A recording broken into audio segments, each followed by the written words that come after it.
Chapter 15, The Unbreakable Vow.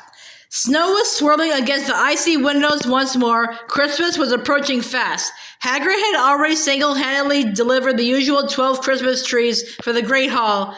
Garlands of holly and tinsel had been twisted around the banisters of the stairs. Everlasting candles glowed from inside the helmets of suits of armor, and great bunches of mistletoe had been hung at intervals along the corridors. Large groups of girls tended to converge underneath the mistletoe bunches every time Harry went past, which caused blockages in the corridors. Fortunately, however, Harry's frequent nighttime wanderings had given him an unusually good knowledge of the castle's secret passageways, so that he was able, without too much difficulty, to navigate mistletoe-free routes between classes. Ron, who might once have found the necessity of these detours a cause for jealousy rather than hilarity, simply roared with laughter about it all. Although Harry much preferred this new laughing, joking Ron to the moody,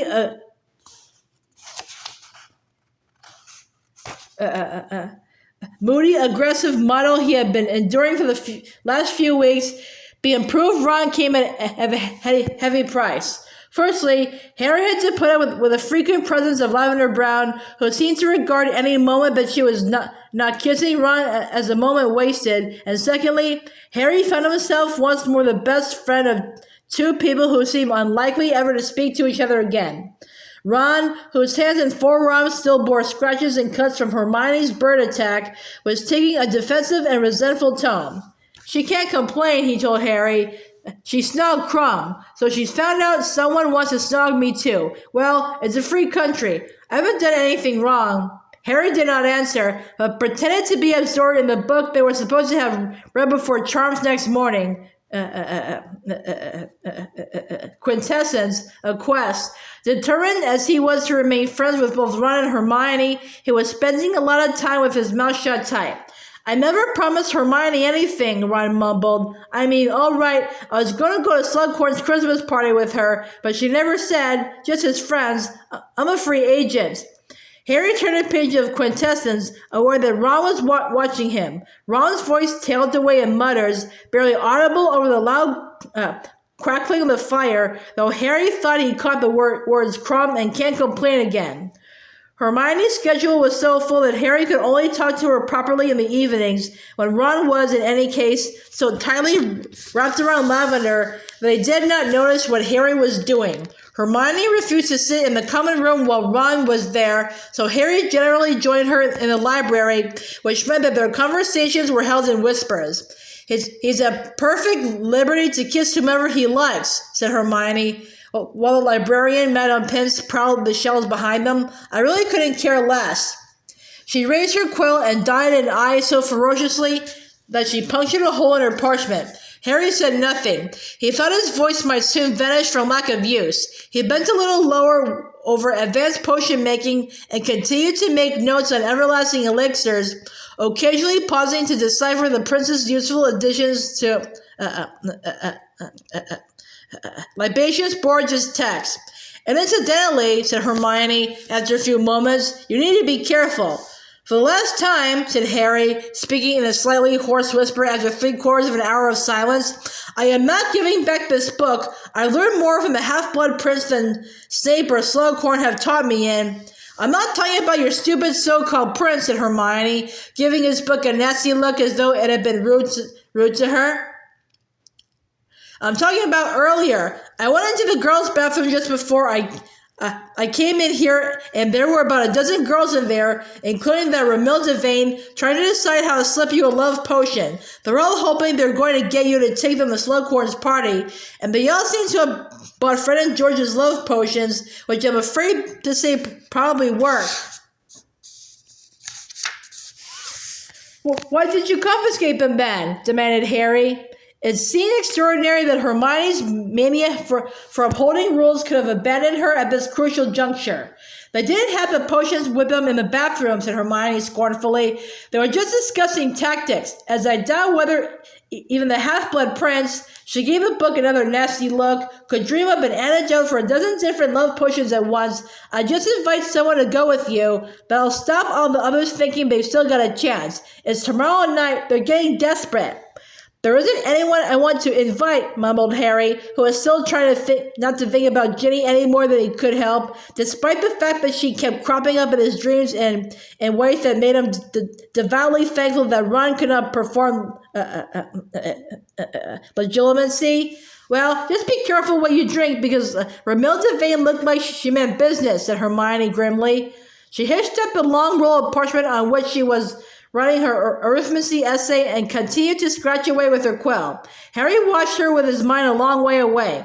Hang on a moment, he said slowly. I thought Filch had been anything but a Weasley's wizard wheezes. And when does anyone ever pay attention to a Filch's band? Asked Hermione, still concentrating on her essay. But I thought all the owls were being searched, so how come these girls are able to bring love potions into school? Fred and George send them disguised as perfumes and cough potions in Hermione as part of their owl order service. You know a lot about it. Hermione gave him the kind of nasty look she had just given his copy of advanced potion making. It was all on the back of the bottles they showed Ginny and me in the summer, she said coldly. I don't go around putting potions in people's drinks or pretending to either, which is just as bad. Yeah, well, never mind that, said Harry quickly. The point is, Filch is being fooled, isn't he? These girls are getting stuff into the school disguised as something else. So why couldn't Malfoy have brought the necklace into the school? Oh, Harry, not that again. Come on, why not? Demanded Harry. Look, sighed Hermione. Secrecy sensors detect jinxes, curses, and concealment charms, don't they? They're used to find dark magic and dark objects. They have picked up a powerful curse, like the one on that necklace, within seconds. But something that's just been put in the wrong bottle wouldn't register. And anyway, love potions aren't dark or dangerous. Easy for you to say, muttered Harry, thinking of Romilda Vane.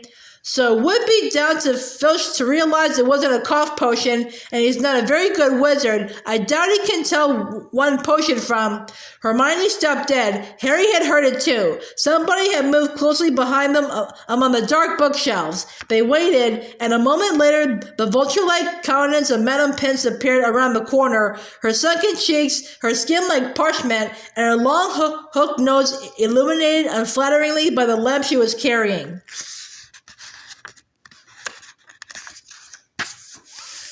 The library is now closed, she said. Mind you return anything you have borrowed to the correct. What have you been doing to that book, you depraved boy? Isn't the library's? It's mine, said Harry hastily, snatching his copy of Advanced Potion Making off the table as she lunged at it with a claw-like hand. Despoiled, she hissed. Desecrated. Befouled. It's just a book that's been written on, said Harry, tugging it out of her grip. She looked as though she might have a seizure. Hermione, who had hastily packed her things, grabbed Harry by the arm and frog marched him away. She'll ban you from the library if you're not careful. Why did you have to bring that stupid book? It's not my fault she's barking mad, Hermione. Or do you think she overheard you being rude about Filch? I've always thought there might be something going on between them. Oh, ha ha. Enjoying the fact that we could speak normally again, they made their way along the deserted lamplit corridors back to the common room, arguing about whether or not Filch and Madame Pince were secretly in love with each other. Baubles, said Harry to the fat lady, this being the new festive password. Same to you, said the fat lady with a roguish grin, and she swung forward to admit them. Hi, Harry, said Romilda Vane, the moment he had climbed through the portrait hole. Fancy a Jilly water? Hermione gave him a what did I tell you look over her shoulder. No thanks, said Harry quickly. I don't like it much. Well, take these anyway, said Romilda, thrusting a box into his hands. Chocolate cauldrons. They've got fire whiskey in them. My gran sent them to me, but I don't like them. Oh, right. Thanks a lot, said Harry, who could not think what else to say. I'm just going over here with... He hurried off behind Hermione, his voice tailing away feebly. Told you, said Hermione succinctly. Sooner you ask someone, sooner they'll all leave you alone and you can. But her face suddenly turned blank. She had just spotted Ron and Lavender, who were entwined in the same armchair. Well, good night, Harry, said Hermione, though it was only 7 o'clock in the evening, and she left for the girls' dormitory without another word. Harry went to bed comforting himself that there was only one more day of lessons to struggle through, plus Slughorn's party, after which he and Ron would depart together for the Burrow. It now seemed impossible that Ron and Hermione would make up with each other before the holidays began, but perhaps somehow the break would give them time to calm down, think better of their behavior. But his hopes were not high, and they sank still lower after enduring a transfiguration lesson with them both the next day. They had just embarked upon the immensely difficult topic of human transfiguration, working in front of mirrors that were supposed to be changing the color of their own eyebrows. Hermione laughed unkindly at Ron's disastrous first attempt, during which he somehow managed to give himself a spectacular handlebar mustache. Ron retaliated by doing a cruel but accurate impression of Hermione jumping up and down in her seat every time Professor McGonagall asked a question, which Lavender and Parvati found deeply amusing and which reduced Hermione to the verge of tears again. She reached out of the classroom on the bell, leaving half her things behind. Harry, deciding that her need was greater than Ron's just now, scooped up her remaining possessions and followed her. He finally tracked her down as she emerged from the girls' bathroom on the floor below. She was accompanied by Luna Lovegood, who was patting her vaguely on the back. "Oh, hello, Harry," said Luna. "Did you know one of your eyebrows is bright yellow?" "Hi, Luna." "Hermione, you left your stuff." He held out her books. "Oh, yes," said Hermione in a choked voice, taking her things and turning away quickly to hide the fact that she was wiping her eyes on her pencil case. "Thank you, Harry. Well, I better get going." And she hurried off without giving Harry any time to offer words of comfort, though admittedly he could not think of any. "She's a bit upset," said Luna. "I thought at first it was Moaning Myrtle in there, but it turned out to be Hermione. She said something about Ron Weasley." "Yeah, they've had a row," said Harry. "He says very funny things sometimes, doesn't he?" said Luna, as they set off down the corridor together. "But he can be a bit unkind. I noticed that last year." "I suppose," said Harry. Luna was demonstrating her usual knack of speaking uncomfortable truths. He had never met anyone quite like her. "So have you had a good term?" "Oh, it's been all right," said Luna. "A bit lonely without the DA. Ginny's been nice, though. She stopped 2 boys in a transfiguration class calling me loony the other day. How would you like to come to Slughorn's party with me tonight?" The words were out of Harry's mouth before he could stop them. He heard himself say them as though it were a strange speaking. Luna turned her protuberant eyes upon him in surprise. "Slughorn's party? With you?"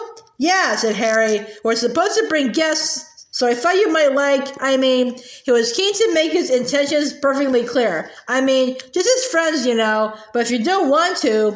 He was already half hoping that she didn't want to. "Oh no, I'd love to go with you as friends," said Luna, beaming as he had never seen her beam before. "Nobody's ever asked me to a party before, as a friend. Is that why you dyed your eyebrow for the party? Should I do mine too?" "No," said Harry firmly. "That was a mistake. I'll get Hermione to put it right for me. So, I'll meet you in the entrance hall at 8 o'clock then." "Aha!" screamed a voice from overhead, and both of them jumped.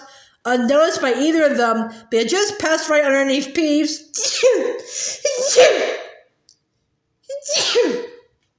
who was hanging upside down from a chandelier and grinning maliciously at them. Potty asked Looney to go to the party. Potty loves Looney. Potty loves Looney. And he zoomed away, cackling and shrieking. Potty loves Looney. "Not to keep these things private," said Harry, and sure enough, in no time at all the whole school seemed to know that Harry Potter was taking Luna Lovegood to Slughorn's party. "You could have taken anyone," said Ron in disbelief over dinner. "Anyone, and you chose Looney Lovegood?" "Don't call her that, Ron," snapped Jenny, pausing behind Harry on her way to join friends. "I'm really glad you're taking her, Harry. She's so excited." As she moved on down to the table to sit with Dean, Harry tried to feel pleased that Ginny was glad he was taking Luna to the party, but he could not quite manage it. A long way along the table, Hermione was sitting alone, playing with her stew. Harry noticed Ron looking at her furtively. "You could say sorry," suggested Harry bluntly. "What, and get attacked by another flock of canaries?" muttered Ron. "What did you have to imitate her for? She laughed at my mustache," So did I. It was the stupidest thing I've ever seen. But Ron did not seem to have heard. Lavender had just arrived with Parvati. Squeezing herself in between Harry and Ron, Lavender flung her arms around Ron's neck. Hi, Harry, said Parvati, who, like him, looked faintly embarrassed and bored by the behavior of their two friends. Hi, said Harry. How are you? You're staying at Hogwarts. You're staying at Hogwarts then? I heard your parents wanted you to leave. I managed to talk them out of it for the time being, said Parvati. That Katie thing really freaked them out, but as there hasn't been anything since... Oh, hi, Hermione. Parvati positively beamed. Harry could tell that she was feeling guilty for having laughed at Hermione in Transfiguration. He looked around and saw that Hermione was beaming back, if possible, even more brightly. Girls were very strange sometimes. Hi, Parvati, said Hermione, ignoring Ron and Lavender completely. Are you going to Slughorn's party tonight? No invite, said Parvati gloomily. I'd love to go, though. It sounds like it's going to be really good. You're going, aren't you? Yes, I'm meeting Cormac at 8, and where there was a noise like a pleasure being withdrawn from a blocked sink and Ron's surface. Hermione acted as though she had not seen or heard anything. We're going out to the party together. Cormac, said Party. Cormac McLagan, you mean? That's right, said Hermione sweetly. The one who almost... she put a great deal of emphasis on the word, became Gryffindor keeper. Are you going out with him then? Asked Parvati, wide-eyed. Oh, yes, didn't you know? Said Hermione, with a most un-Hermione-ish giggle. No, said Parvati, looking positively agog at this piece of gossip. Wow, you like your Quidditch players, don't you? First Crump, then McLagan. I like really good Quidditch players, Hermione corrected her, still smiling. Well, see you. Gotta go and get ready for the party.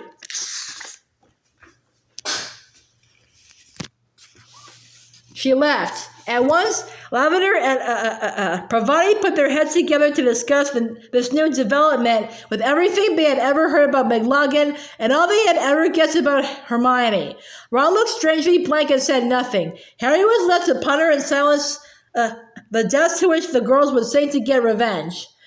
When he arrived in the entrance hall at 8 o'clock that night, he found an unusually large number of girls lurking there, all of whom seemed to be staring at him resentfully as he approached Luna. She was wearing a set of spangled silver robes that were attracting a certain amount of giggles from the onlookers, but otherwise she looked quite nice. Harry was glad in any case that she had left off her radish earrings, her butterbeer cork necklace, and her spectra specs.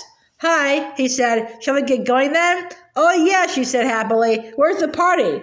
Slughorn's office, said Harry, leading her up the marble staircase away from all the staring and muttering. Did you hear? There's supposed to be a vampire coming? Rufus Scrimgeour? Asked Luna. What? Said Harry, disconcerted. You mean the Minister of Magic?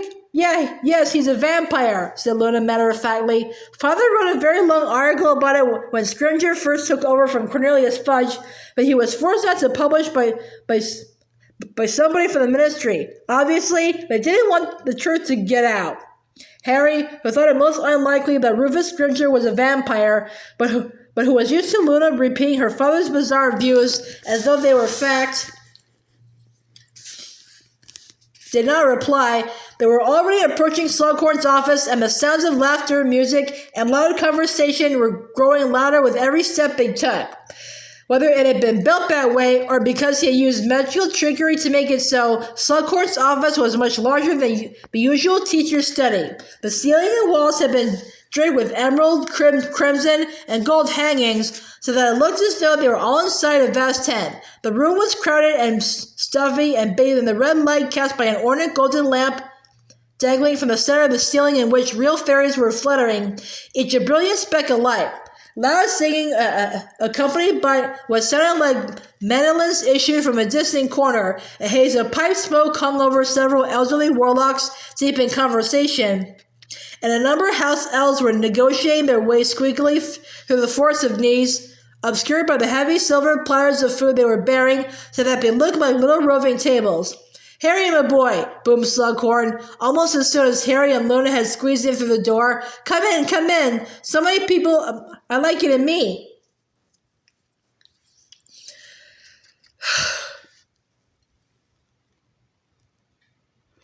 Yeah. Slughorn was wearing a tasseled velvet hat to match his smoking jacket, gripping Harry's arm so tightly he might have been hoping to disapparate with him. Slughorn led him purposefully into the party. Harry seized Luna's hand and dragged her along with him. Harry, I'd like you to meet Eldred Warple, an old student of mine, author of Blood Brothers, My Life Amongst the Vampires, and of course, his friend Sanguini.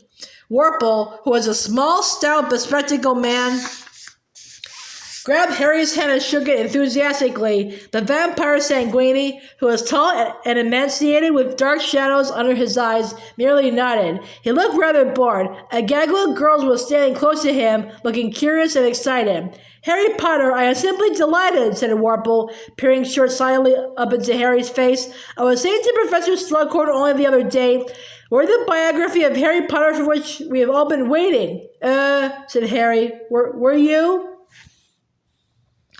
Just as modest as Horace described, said Warple, but seriously, his manner changed. It became suddenly businesslike. I would be delighted to write it myself. People are craving to know more about you, dear boy, craving. If you were prepared to grant me a few interviews, say in 4 or 5 hour sessions, why, we could have the book finished within months. And all with very little effort on your part, I assure you. Ask Sanguini here if it isn't quite.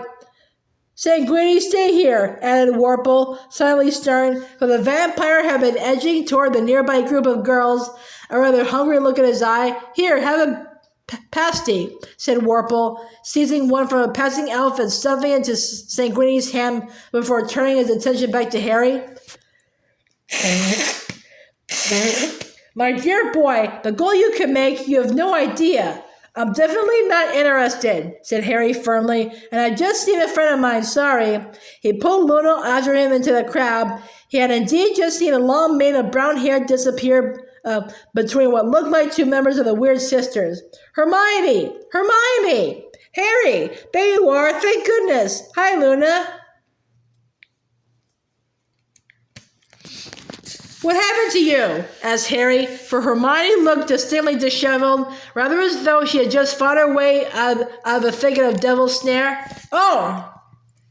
I've just escaped. I've just left Cormac, she said. Under the mistletoe, she added an explanation, as Harry continued to look questioningly at her. Serves you right for coming with him, he told her severely. I thought he'd annoy Ron most, said Hermione dispassionately. I debated for a while about Zechariah Smith, but I thought, on the whole, you considered Smith? Said Harry, revolted. Yes, I did, and I'm starting to wish I'd chosen him. McLuggan makes Grub look like a gentleman. Let's go this way. We'll be able to see him coming. He's so tall. The 3 of them made their way over to the other side of the room, scooping up goblets of meat on the way, realizing too late that Professor Trelawney was standing there alone. Hello, said Luna politely to Professor Trelawney. Good evening, my dear, said Professor Trelawney, focusing upon Luna with some difficulty. Harry could smell cooking sherry again. I haven't seen you in my classes lately. No, I got fire ends this year, said Luna. Oh, of course, said Professor Trelawney with an angry, drunken titter. Or Dobbin, as I prefer to think of him.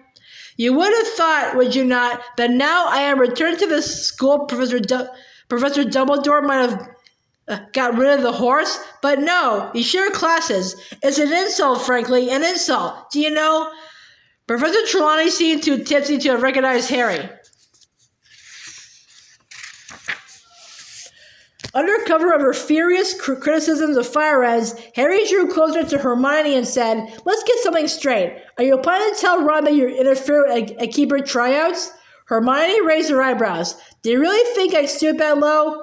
Harry looked at her shrewdly. Hermione, if you could ask out McLuggan, there's a difference, in Hermione with dignity. I've got no plans to tell Ron anything about what might or might not have happened at keeper tryouts. Good, said Harry fervently, because it'll just fall apart again and we'll lose the next match. Quidditch, said Hermione angrily. Is that all boys care about? Cormac hasn't asked me one single question about myself. No, I've just been treated to 100 great saves made by Cormac McLuggan nonstop ever since. Oh no, here he comes. She moved so fast It was as though she had disapparated. One moment she was there, the next she had squeezed between two guffawing witches and vanished. "Seen Hermione?" asked McLaughlin, forcing his way through the throng a minute later. "No, sorry," said Harry, and he turned quickly to join in Luna's conversation, forgetting for a split second to whom she was talking. "Harry Potter," said Professor Trelawney in deep, vibrant tones, noticing him for the first time. "Oh, hello," said Harry unenthusiastically. "My dear boy," she said in a very carrying whisper, "the rumors, the stories, the chosen one. Of course I have known for a very long time. The omens were never good, Harry.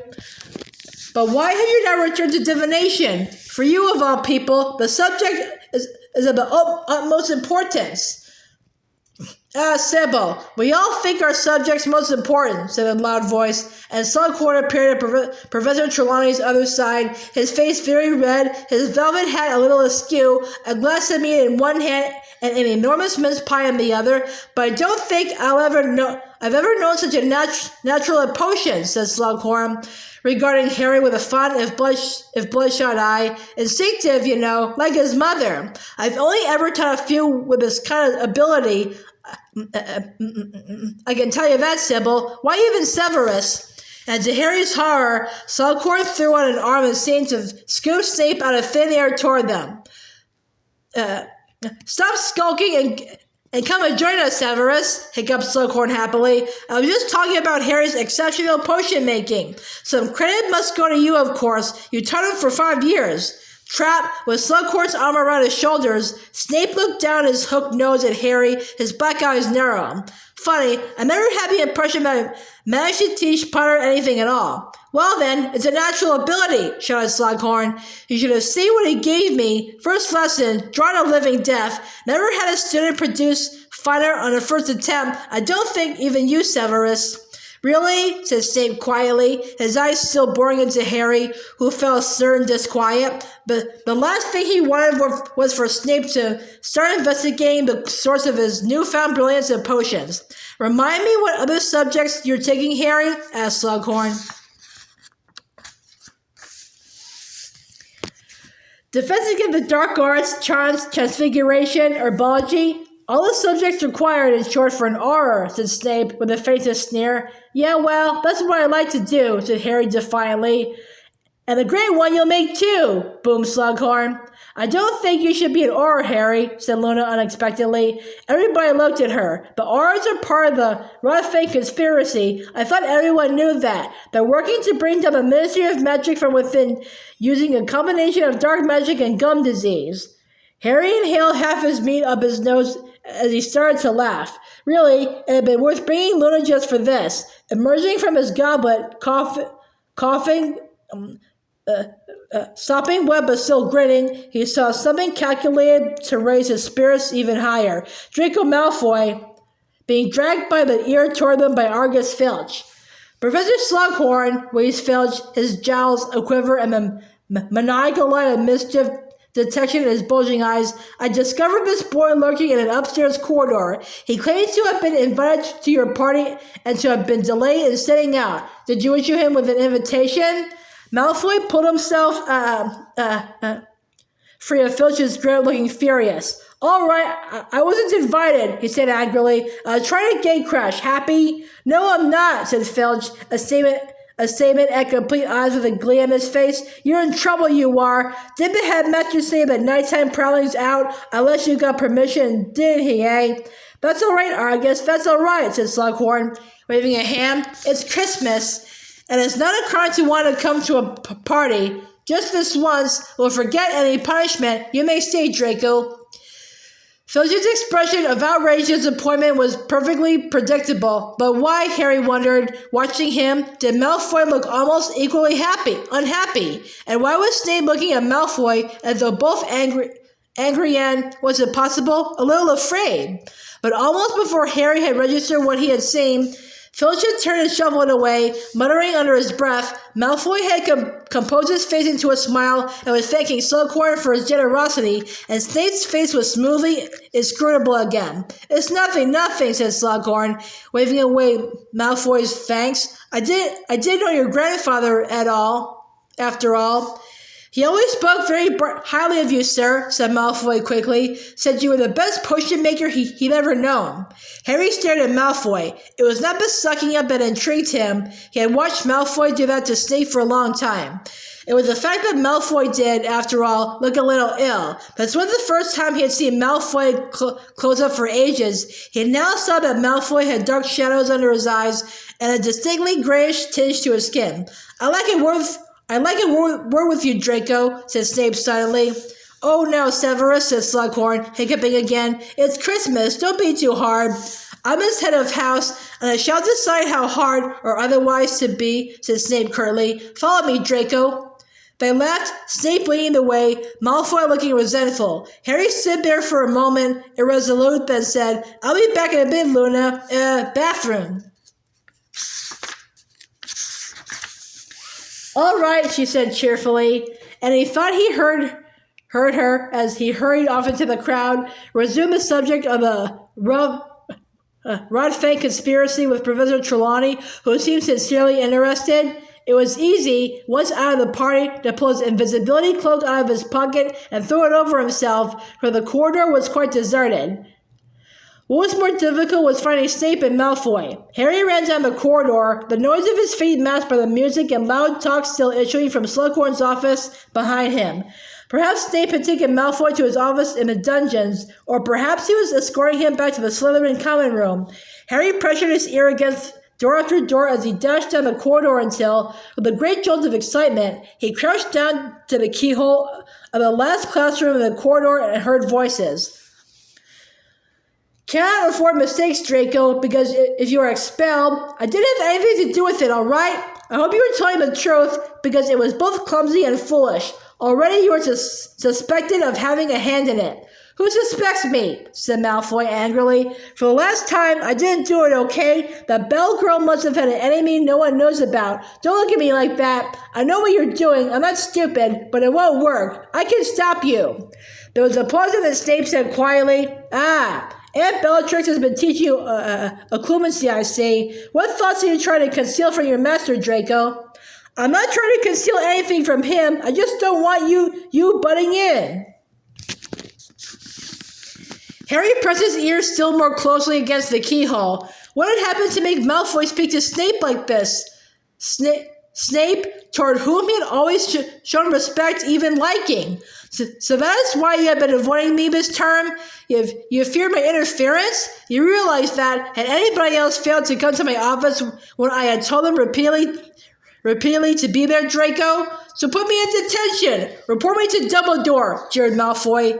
There was another pause. Then Snape said, You know perfectly well, but I do not wish to do either of those things. You better stop telling me to come to your office then. Listen to me, said Snape, his voice so low now that Harry had to push his ear very hard against the keyhole to hear. I am trying to help you. I swore to your mother I would protect you. It may be a breakable vow, Draco. Looks like you'll have to break it then, because I don't need your protection. It's my job. He gave it to me, and I'm doing it. I've got a plan that's going to work. It's just taking a bit longer than I thought it would. What is your plan? It's none of your business. If you tell me what you are trying to do, I can assist you. I've got all the assistance I need, thanks. I'm not alone. You were certainly alone tonight, which was foolish in the extreme, wandering the corridors without lookouts or backup. These are elementary mistakes. I would have had Crabbe and Goyle with me if you hadn't put them in detention. Keep your voice down, spat Snape, for Malfoy's voice had risen excitedly. If your friends Crabbe and Goyle intended to pass their Defense Against the Dark Arts, OWL, this time around, they will need to work a little harder than they are doing at press. What does it matter, said Malfoy. Defense Against the Dark Arts is not just a joke, isn't it? An act like any of us need protecting against the dark arts. It is an act that is crucial to success, Draco, said Snape. Where do you think I would have been all these years if I had not known how to act? Now listen to me. You're being incautious, wandering around at night, getting yourself caught, and if you are placing your reliance and assistance like Crabbe and Goyle, they're not the only ones. I've got other people on my side, better people. But why not confide in me, and And I know what you're up to. You want to steal my glory. There was another pause, then Snape said coldly, You're speaking like a child. I quite understand that your father's capture and imprisonment has upset you, but... Harry had barely a second's warning. He heard Malfoy's footsteps on the other side of the door and flung himself out of the way just as it burst open. Malfoy was striding away down the corridor, past the open door of Slughorn's office, around the distant corner and out of sight. Hardly daring to breathe, Harry remained crouched down as Snape emerged slowly from the classroom. His expression unfathomable, he returned to the party. Harry remained on the floor, hidden beneath the cloak, his mind racing.